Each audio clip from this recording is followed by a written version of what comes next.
Hey, deserving listeners, time to continue watching 90 Day Fiancé. Let's watch the show. And then he calls me, okay, but I'm still upset, you know. You're gonna meet an angry fiancé. I'm so overwhelmed at that moment with fears, and I feel like I can't even enter that plane. Okay, so the next day she goes to the airport. She's still wanting to be with him. And he calls and he's saying he's angry. I don't know exactly what was going on there. And now she's starting to have second doubts, it sounds like, because of it was the last straw on the camel's back. I don't know. Let's continue watching. Before I come to Serbia, my father was threatening me not to talk to me ever again. But deep down, I am hopeful that he's gonna forgive me. Right.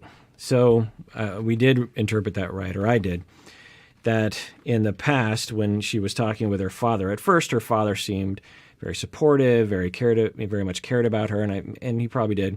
But then we saw that statement of, if you talk to Andrew, I'm never going to talk to you again, ever again. That's interesting. It's one thing to worry about your daughter and to be very forceful, I guess, in your opinion of, I think this is a big mistake, I'm really worried about you. It's another thing to say, if you disobey me in this way, I will never talk to you again. How does that make any sense? If you really care about your daughter and she does something that is self-destructive, you'll still want to talk to her because you love her. You're connected to her. So it seems that Amira grew up in a relationship, possibly, where she heard a lot of that, which suppresses her assertiveness, makes her more dependent, less sure of herself, used to that kind of behavior from someone, particularly a man that's close to her. And now we see that being repeated with Andrew. That's interesting. So I found my dad, and he's telling me it's gonna be okay. Think about yourself. Think about you. Listen to you now.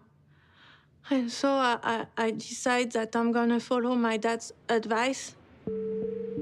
So I'm actually working on a deep dive right now on dependent personality disorder. I don't know if Amira suffers from this. There's no way for me to know. But she does have some of the signs. I couldn't really know for sure. Or at least she's on the spectrum. All personality disorders are on a spectrum. With at the high end, you are diagnosable according to the DSM. So it's going to be available. It's going to be a number of chapters. I've been working on it for months. I'm finding it much more interesting than I thought I was going to find it, dependent personality disorder.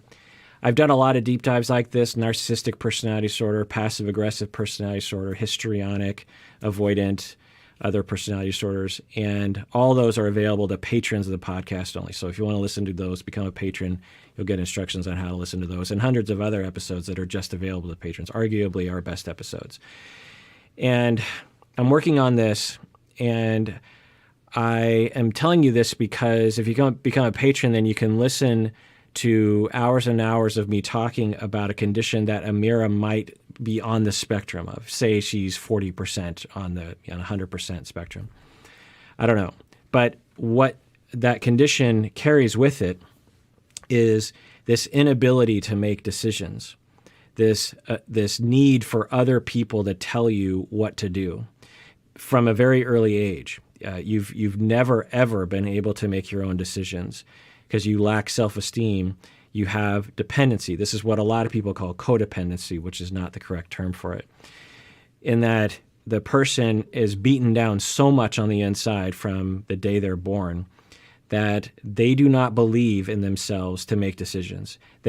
All of us are kind of like this a little bit, right? We're about to buy a house or a car or something. We're like, do I do this? Do it? And we call a friend and we're like, we need guidance. That's okay. Some people, though, they believe they are 100% unable to make decisions of any kind, particularly something like this. And this decision is really up to her.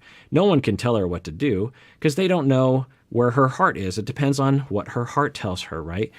But if you believe, since the day you were born, that you have total incompetence when it comes to making decisions, then you are 100% reliant on people to tell you what to do. Now, a lot of people won't tell you what to do because they'll say to her, including me, if she were to ask me, I can't tell you what to do because I don't know. You tell me, what do you want to do? Well, they don't want that answer because they have a hard time connecting with what they want. And even if they do connect with what they want, which isn't guaranteed, they do not trust their own opinions about things. And so what often happens is they will attract people who are demanding and coercive and very sure about what's good for you and dominant over other people and like to be dominant over other people. And so the dependent person will match well with the dominant person because the dominant person wants to tell someone what to do and the dependent person wants someone to tell them what to do. And so we see in this moment, Amira is, she's enduring all these difficulties with Andrew. She's about to get on the plane and she calls her dad and her dad says, do not get on that plane. Do not do that. I'm telling you what to do. And then Amira decides that she doesn't want to do that. So I wonder if Amira has the ability to make decisions for herself. Now, a lot of people would say, let's just grab Amira by the shoulders and say, make a decision, woman. You are smart enough to make your own choices. That doesn't work. We're talking about a personality trait. We're talking about a personality spectrum disorder that goes back to the day they were born, or at least until they were like 2 years old.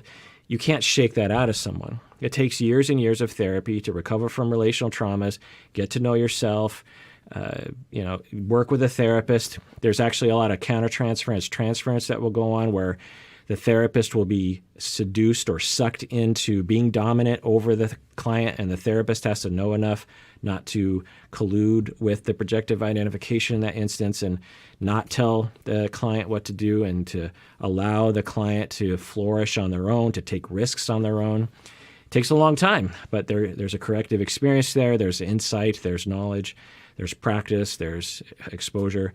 And over time, maybe years, the individual is able to make decisions on their own and trust themselves with a little bit of guidance and mentorship with other people. So I don't know if that's what we're seeing, but we're certainly seeing some minor signs of it. Let's continue watching. And then after a few minutes, he's saying, logistics are not priority at all, but can you send me your rings back? And that's it.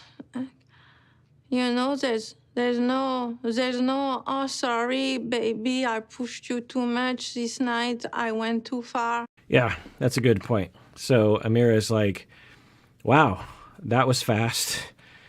But under the circumstances, I think it's consistent with Andrew's behavior. That for him, unless you're 100% in, then I think something's getting triggered in him. He gets really hurt, really demoralized real fast. I think he does his own shame spiral downwards.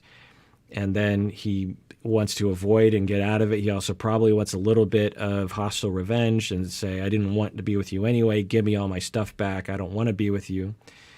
It's a common scenario that people go through when they're breaking up. It's unfortunate, though. But maybe it'll help Amira to make a choice here. I don't know.